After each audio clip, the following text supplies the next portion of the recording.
इन्होंने ना gas book कराया, इनके पास जो है गैस डिलीवर्ड होने का मैसेज आ गया।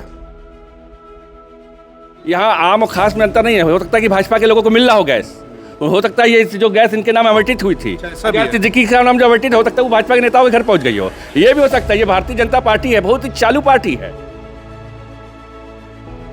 ये नहीं समझ में आ रहा है कि ना मैंने बुकिंग किया, ना मुझ पर डीएससी नंबर गिरा, ना मुझ पर डिलीवरी रिपोर्ट आई, तो मेरे नंबर को मैनिपुलेट करके गैस मेरे हिस्से की किसी और को दे दी गई। तो मेरे हिसाब से ये एक आपराधिक कृत्य है। एक तरफ तो सरकार कहती है कि गैस की कोई किल्लत नहीं है, कोई दिक्कत नहीं है। अगर गैस की दिक्कत नहीं है तो लोग लाइन में क्यों लग रहे हैं? आपदा में ये अवसर तलाश रहे हैं। कौन तलाश का अवसर? ये शासन प्रशासन के लोग और एजेंसी वाले जो भ्रष्टाचार में लिप्त हैं। आज हम लोग नेता लोग परेशान है तो जनता क्या परेशान उत्तर होगा? प्रदेश सरकार का ये अमृत काल मुझे लग रहा है कि आपदा में अवसर ये गैस एजेंसी वाले बनाए हुए हैं। नाम पे गैस डिलीवर दिखा दिया गया, तो जाहिर सी बात है डिलीवर का मतलब कि ये काला बाजारी हो रही है। इनके नाम पे गैस लेके और दूसरे को बेचना। पीएनजी की व्यवस्था जब करेंगे तब हमको पीएनजी मिलेगी। जहां हम लोग रह रहे हैं वहां पीएनजी की पाइपलाइन नहीं है, तो केवल बातों और वादों से काम नहीं चलेगा। हमको तो पाइपलाइन चाहिए, उसमें गैस चाहिए।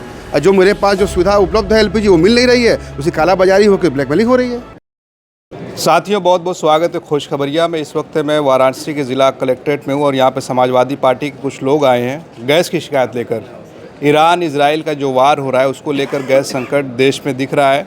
मोदी जी ने भी कहा है कि कोरोना जैसे संकट के लिए हमें तैयार रहना चाहिए, लेकिन इसी बीच समाजवादी पार्टी का एक डेलीगेशन डीएम के कार्यालय के बाहर आया हुआ है। उनसे जानने की कोशिश करेंगे क्या पूरा मामला है और क्यों इसलिए यहाँ पे आए हैं लोग, क्या मामला है, किस लिए आपको आज आना पड़ा यहाँ पे।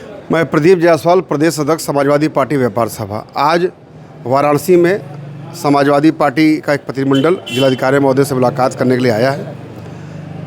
यहाँ पे आने का जो उद्देश्य है कि जिस प्रकार से पूरे बनारस में एलपीजी गैस की किल्लत है, उसके मद्देनजर यहाँ पे कुछ एजेंसी वाले इसकी काला बाजारी कर भ्रष्टाचार कर रहे हैं। आम जनता तो बहुत परेशान इस चीज़ से लेकर है, लेकिन ताज़ा उदाहरण ये है कि समाजवादी पार्टी साउथ दक्षिणी के हमारे अध्यक्ष हैं अजहर अली सिद्दीकी साहब। इन्होंने ना गैस बुक कराया, इनके पास जो है गैस डिलीवर्ड होने का मैसेज आ गया। और एजेंसी पे जाइए तो वहाँ कहा जाता है कि भाई अभी गैस नहीं है, अभी व्यवस्था की जा रही है। तो मेरा मानना है कि जिस प्रकार से आपदा में ये अवसर तलाश रहे हैं। कौन तलाश का अवसर? ये शासन प्रशासन के लोग और एजेंसी वाले जो भ्रष्टाचार में लिप्त हैं। और उत्तर प्रदेश सरकार का ये अमृत काल मुझे लग रहा है कि आपदा में अवसर ये गैस एजेंसी वाले बनाए हुए हैं। हम लोग जिलाधिकारी महोदय को पत्र के माध्यम से ये ज्ञापन देने आए हैं कि ऐसे जो चोर काला बाजारी करने वाले जो गैस एजेंसी वाले हैं, जैसा कि मिश्रा गैस सर्विस नाम का एजेंसी वाला है जो इस काला बाजारी में लिप्त है, उसके खिलाफ हम शिकायत करने आए हैं। और जनहित के मुद्दे पर समाजवादी पार्टी हमेशा आगे रही है, आगे रहेगी। यदि आम जनता के साथ दैनिक उपयोग की चीज़ों के साथ भेदभाव करके उसकी काला बाजारी की जाएगी तो हम लोग इसका पुरजोर विरोध करेंगे। और मौका पड़ेगा तो हम लोग धरना प्रदर्शन करने का काम करेंगे, जिसकी पूरी जिम्मेदारी जिला प्रशासन की होगी। अच्छा, ये भी कहा जा रहा है कि अगर गैस की दिक्कत हो रही है तो सरकार ने कहा कि आप लोग पीएनजी की तरफ आइए, पाइप वाली गैस की तरफ। भाई पीएनजी की व्यवस्था जब करेंगे तब हमको पीएनजी मिलेगी। जहां हम लोग रह रहे हैं वहां पीएनजी की पाइपलाइन नहीं है, तो केवल बातों और वादों से काम नहीं चलेगा। हमको तो पाइपलाइन चाहिए, उसमें गैस चाहिए। और जो मेरे पास जो सुविधा उपलब्ध है एलपीजी वो मिल नहीं रही है, उसी काला बाजारी होकर ब्लैकमेलिंग हो रही है। आपका ही मामला है? मेरा नाम अजहर अली सिद्दीकी है। मैं समाजवादी पार्टी महानगर वाराणसी दक्षिणी विधानसभा का अध्यक्ष हूँ। तो मैं जब मेरे यहाँ जब गैस ख़त्म हुई तो मैं जब बुक कर रहा था तो वो बुकिंग के बाद मैसेज नहीं आ रहा था। तो मैं काफ़ी परेशान हुआ कि क्यों मैसेज नहीं आ रहा। तो फिर उसके बाद किसी ने मुझको बताया कि इंडियन वन नाम से कोई ऐप आता है, आप उस पर बुक करिए, उस पर बुक हो जाएगा। तो जब मैं उस पर बुक करने गया तो उस पर नोटिफिकेशन लिख कर आया कि आपकी गैस 2 मार्च को डिलीवर हो चुकी है, अब अगली आपकी जो बुकिंग होगी वो 28 मार्च को होगी। तो मुझको ये नहीं समझ में आ रहा है कि ना मैंने बुकिंग किया, ना मुझ पर डीएससी नंबर गिरा, ना मुझ पर डिलीवरी रिपोर्ट आई, तो मेरे नंबर को मैनिपुलेट करके गैस मेरे हिस्से की किसी और को दे दी गई। तो मेरे हिसाब से ये एक आपराधिक कृत्य है। और मिश्रा गैस एजेंसी में ये जिसने भी किया, चाहे स्टाफ ने किया, ट्राली मैन ने किया, तो हम लोग यहाँ डीएम साहब से ये आग्रह करने आए थे कि आप इसकी जांच कराएं और इसमें जो भी दोषी हों उस पर कार्रवाई करें, ताकि कार्रवाई करने से ये नज़ीर पेश हो और जो भी ट्राली मैन है दूसरे एजेंसीज़ के वो थोड़ा डरेंगे, हिचकेंगे और इससे जनता को राहत हो कि जिस तरीके से मैं परेशान हुआ इस तरीके से मैं चाहता हूँ कोई और परेशान ना हो। सिर्फ यही उद्देश्य है ये मेरा। सिर्फ आप ही के साथ हो रहा है कि आम जनता के साथ? नहीं नहीं, मेरे साथ मेरे एक अल्पसंख्यक सभा के प्रदेश के सचिव हैं जावेद अंसारी साहब, उनके साथ भी यही हुआ। तो वो एजेंसी गए तो उन्होंने आनन फानन में दी, मगर मैं एजेंसी नहीं गया। मैं यहाँ आया शिकायत करने, क्योंकि ये जो कालाबाजारी हो रही, मैं भी जाता तो मुझको भी मिल जाती, मगर मैं यहाँ आया इसकी शिकायत यहाँ पर करने कि देखिए ऐसी ऐसी चीज़ें कालाबाजारियाँ हो रही हैं। अगर हम इसको नहीं रोकेंगे तो इस तरीके से जनता, जो आम जनता है, जिसको वहाँ जाते हैं लोग भगा दिया जाता है कि नहीं नहीं ऐसे नहीं होगा ऐसे होगा। तो इस तरीके की चीज़ें ना हो। अगर शिकायत कुछ लोग आकर यहाँ पर करेंगे तो ये वो जो भी एजेंसीज़ हैं उनके ऊपर थोड़ा दबाव रहेगा तो वो गलत काम करने से बचेंगे। डॉक्टर अजय चौरसिया साहब, ये बताइए कि जब नेताओं के साथ ऐसा हो रहा है तो आम जनता कितनी परेशान होगी? आम जनता आप लगातार सोशल मीडिया आप देख रहे होंगे कि हर ज़िले में कोई ऐसा ज़िला नहीं उत्तर प्रदेश का या देश का जहाँ लोग लाइन नहीं लगा रहे हैं और परेशान नहीं रहे। कितनी ऐसी घटनाएं सुनने में आई है कि खड़े खड़े भी, कल की घटना है कि एक व्यक्ति को हार्ट अटैक आ गया, वहीं मौत हो गई। एक तरफ तो सरकार कहती है कि गैस की कोई किल्लत नहीं है, कोई दिक्कत नहीं है। अगर गैस की किल्लत दिक्कत नहीं है तो लोग लाइन में क्यों लग रहे हैं, पहली बात।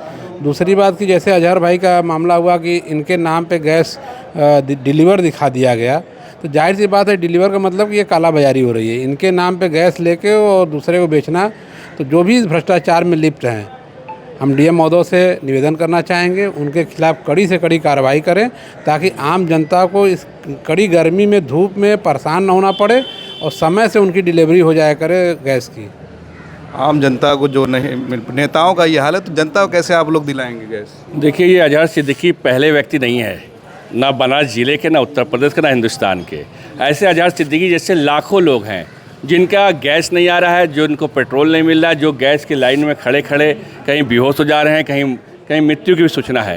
ये लगता लगातार, इसलिए हम लोग डीएम साहब के यहाँ आए कि इसको तत्काल ये जो काला बाजारी हो रही है उसको रोका जाए, क्योंकि यहाँ आम और ख़ास में अंतर नहीं है। हो सकता है कि भाजपा के लोगों को मिल रहा हो गैस, हो सकता है ये जो गैस इनके नाम आवंटित हुई थी, अजहर सिद्दीकी का नाम जो आवंटित हो सकता है वो भाजपा के नेताओं के घर पहुंच गई हो। ये भी हो सकता है। ये भारतीय जनता पार्टी है, बहुत ही चालू पार्टी है, हमारे नेता कहते हैं। और दूसरी तरफ से आज जो हिंदुस्तान की जनता सड़कों पर गैस के लिए पेट्रोल की लाइन लगा रही है, निश्चित रूप से जो हमारे विश्व गुरु हैं, जो उनकी विदेश नीति है वो फेल हो गई। आज बांग्लादेश जैसे व्यक्ति के छोटे से देश और श्रीलंका के पास गैस और पेट्रोल भरा हुआ है और हमारे पास कुछ नहीं, हम परेशान हैं। हम किसके पर जा रहे हैं? कभी रूस के पास जा रहे हैं, और जब हमारे अमेरिका जब बोल देता है कि भाई जब आप जाके ईरान से तेल ले लीजिए, रूस से ले लीजिए, तब हम उस पर डिपेंड है। तो नहीं, किस निश्चित रूप से आज जो हिंदुस्तान की जनता परेशान है वो हमारे देश की जो विदेश नीति है वो पूरी तरह से फेल है। इसी का आज वो देख रहे हैं, जो आज सारे लोग सड़कों परेशान है, गैसों के लिए लाइन लगा रहे हैं। मैं अनिल साहू, महानगर सचिव समाजवादी पार्टी। हमने विकास गैस एजेंसी से आज से 15 दिन पहले गैस बुकिंग किया था, जो 27 तारीख को हमारे क्या मतलब 17 तारीख को डिलीवरी दिखा रहा है DAC नंबर। बाकी आज तक हमारे क्या आया नहीं। फ़ोन करते हैं तो फ़ोन उठता नहीं है। और खाना बन रहा है? खाना तो हम लोग का बस इसी तरह जैसे पुराना तरीका हो गया है उस पर बनता है, और हम लोग परेशान हैं, जनता परेशान है। आज हम लोग नेता लोग परेशान हैं तो जनता क्या परेशान होगा? वो तो हम लोग इसलिए डीएम के यहाँ आए हैं कि विकास गैस एजेंसी है जो उसका ज्ञापन दिए हैं कि विकास गैस एजेंसी हम लोग को क्या या उसका टालीमेल ले रहा है या वो लोग दे रहे हैं। हमारे क्या DAC नंबर आ गया कि आपको डिलीवरी 17 तारीख को हो गया, आज है 27 तारीख, अभी तक हमारी डिलीवरी नहीं आई। तो इसलिए कार्रवाई होनी चाहिए। क्या कह रहे हैं आप? देखिए, जिस तरीके के गैस की दिक्कत का मामला थे, हमारे देश के प्रधानमंत्री जी ने पार्लियामेंट के अंदर खड़े होकर के बोल दिया, आप देश के अंदर स्थिति कोरोना काल लॉकडाउन जैसी होती है। भाई, देश का मुखिया खुद ही जनता को भ्रमित कर रहा है। आप बार बार ये कह रहे थे हमारे पास गैस का भंडार है, फिर आप जब कह रहे गैस का भंडार है, फिर आप लोगों से कह रहे कि आप पाइप द्वारा दी गई गैस जो तो आप यूज़ करिए। भाई, आप जब पाइपें दौड़ाए नहीं है तो कहाँ से यूज़ करेगा? जब आपके पास पाइप से गैस देना के लिए आपके पास संसाधन उपलब्ध है, अप्लाई करिए तब नहीं, पाइप से अगर गैस देने के लिए आपके पास संसाधन उपलब्ध है, उसी गैस को आप बाटला में भर करके भी लोगों को दे सकते हैं ना। इस समय देश के अंदर गैस के लिए किल्लत है, तो आप उसको उसमें बाटला में भर कर दे सकते हैं कि भाई अभी पहले जनता की जो सुविधा उसको दीजिए, उसके बाद आप पाइप दौड़ाइए ना। भाई, एप्लीकेशन देंगे जब हमारे यहाँ 2-3 किलोमीटर तक उस पाइप का कोई साधन ही ना हो तो आप कैसे देंगे? इस पूरे मामले पर आप क्या सोचते हैं? अपनी राय ज़रूर कमेंट करें। आप देख रहे थे खोज खबरिया बनारस से, मैं उबैद, बहुत बहुत शुक्रिया।